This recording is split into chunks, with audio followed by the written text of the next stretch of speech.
Your gut wasn't meant to eat the way you eat today. 800 years ago, monks followed a food system so simple, it accidentally built one of the strongest digestive microbiomes in history. No processed food, no constant snacking, no artificial additives.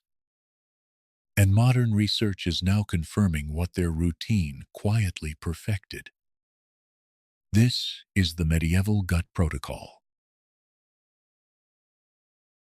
To understand why the monastery gut protocol worked, we need to understand the institution that created it.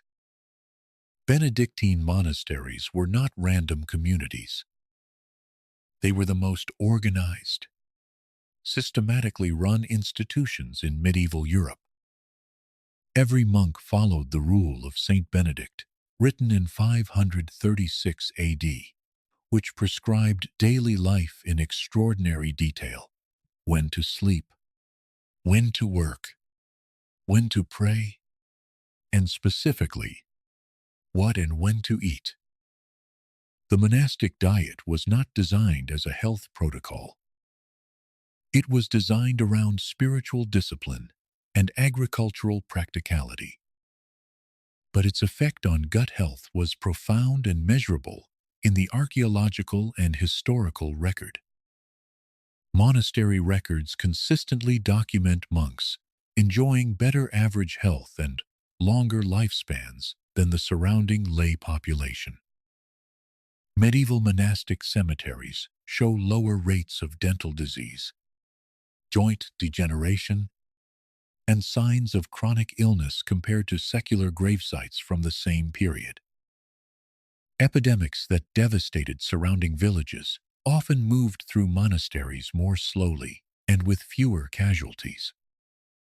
Modern researchers studying these records have reached a consistent conclusion: the systematic, daily nature of the monastic diet, not any single food or herb, but the consistent pattern applied over decades, was the primary driver of monastic health advantages. That pattern had 4 pillars, and those 4 pillars are the entire gut protocol.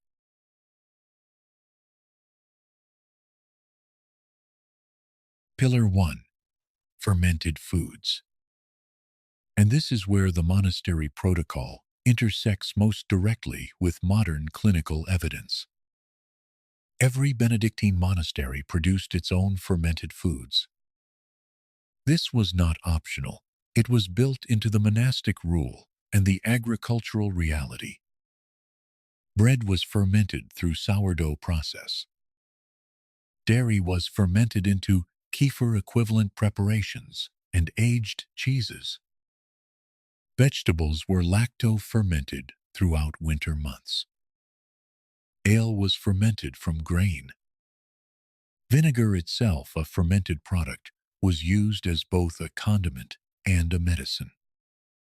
Monks consumed fermented foods at every meal, 3 times daily, every day, without exception. Not because they understood probiotics, the word wouldn't exist for another 900 years, but because fermented foods preserved food safely, improved flavor, and, as monastery healers observed, reduced digestive complaints and maintained what they called the vigor of the stomach. In 2021, Stanford School of Medicine published a randomized clinical trial in the journal Cell. 36 healthy adults were assigned to either a high fermented food diet or a high fiber diet for 10 weeks. The fermented food group consumed 6 servings daily. The result was, in the words of lead researcher Justin Sonnenberg, a stunning finding. 19 inflammatory proteins measured in blood samples decreased in the fermented food group. Every single participant showed the same result. 4 types of immune cells showed less activation. Microbiome diversity increased, and greater diversity corresponded with lower inflammation. The fiber group showed none of these effects. Monks consumed 6 or more servings of fermented foods daily. The Stanford trial used 6 servings daily. 900 years apart. Same, dose. Confirmed outcomes.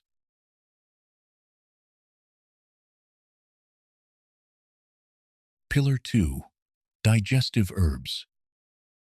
Every monastery maintained an enclosed herb garden, the Hortus Conclusus, specifically for medicinal and culinary use. The 2 herbs appearing most consistently in monastery records as daily digestive support were fennel and artichoke leaf, the same 2 herbs we covered in depth in our gut protocol video. Today I want to focus on why they were used together and what that combination means for the inflammatory picture. Phenylphoeniculum vulgare was prescribed before meals. It relaxes smooth muscle in the digestive tract, stimulates digestive enzyme production, and directly reduces the gut inflammation that follows a meal when digestion is sluggish. A sluggish, inflamed digestive system produces more systemic inflammatory signals. Monks who took fennel before meals were reducing post-meal inflammatory spikes before the concept of inflammation existed. Artichoke leaf Cinera scolymus was prescribed after meals. It stimulates bile production in the liver, improving fat digestion and absorption of fat-soluble nutrients. Poor bile flow is now known to be a significant driver of gut dysbiosis, the bacterial imbalance that produces chronic inflammation. Monks were supporting bile flow daily, which means they were maintaining the gut bacterial balance that modern gastroenterology now considers essential. Fennel before, artichoke after. Every meal, every day. The gut cannot maintain healthy bacterial balance without adequate bile flow. The gut cannot complete digestion without adequate enzyme production. The monks were systematically supporting both twice per day, 3 times per day for their entire lives. The cumulative effect on gut bacterial health across decades is enormous.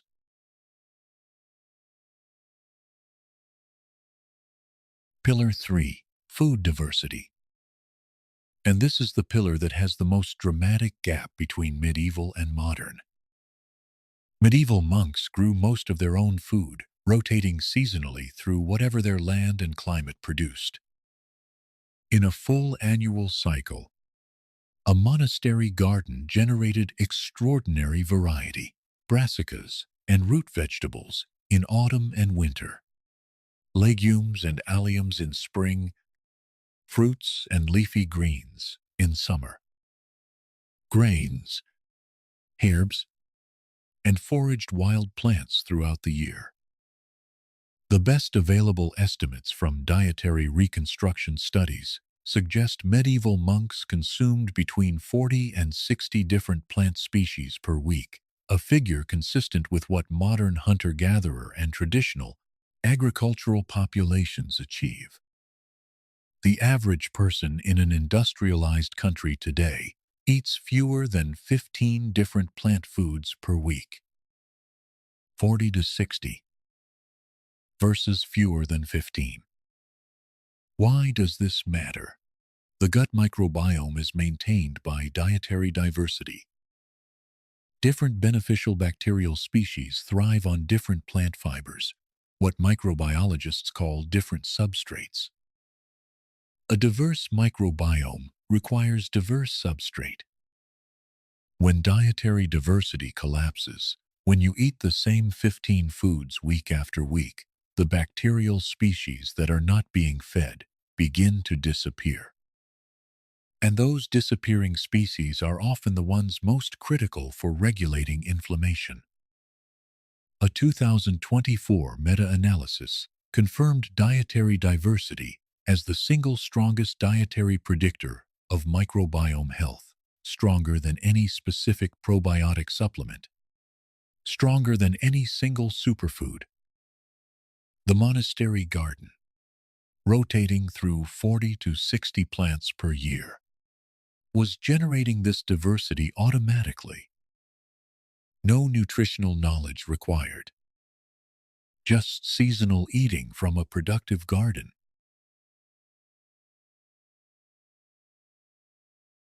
Pillar 4. Meal timing. And this is perhaps the most misunderstood of the 4 pillars, because it looks like restriction when it is actually repair. Benedictine monks ate 2 structured meals per day, the main meal at midday after sext, and a lighter supper at early evening after none. No food after compline at 7 in the evening. No snacking between meals. A consistent overnight fast of 12 or more hours, extended to 16 or more hours on fast days.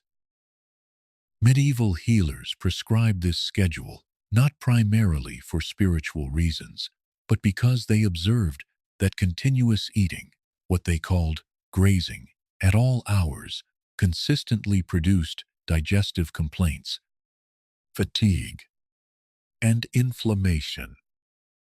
Modern research on time-restricted eating now confirms what they observed. The gut lining, the single layer of cells separating your gut contents from your bloodstream, replaces itself every 3 to 5 days. This replacement requires energy and requires the gut to be in a resting, non-digestive state for extended periods. Continuous eating prevents this repair cycle from completing. The consequence of an impaired gut lining is a condition modern gastroenterology calls increased intestinal permeability, leaky gut. Bacterial toxins cross the gut lining and enter the bloodstream. The immune system detects these toxins and mounts an inflammatory response. Chronic. Continuous exposure produces chronic, low-grade inflammation throughout the body. The monastery scheduled 2 meals, no snacking, 12-plus hour overnight fast was protecting the gut lining repair cycle continuously across entire lifetimes. The monks weren't fasting. They were repairing.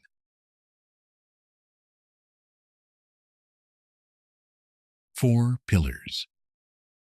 Now the practical protocol based directly on monastery records and confirmed by modern research. Fermented foods, 1 serving with each meal, 3 times daily. Rotate between categories, grain ferments like sourdough bread or kvass equivalent, dairy ferments like yogurt or kefir, vegetable ferments like sauerkraut or kimchi. Stanford confirmed that diversity of fermented foods produces stronger effects than large quantities of a single type.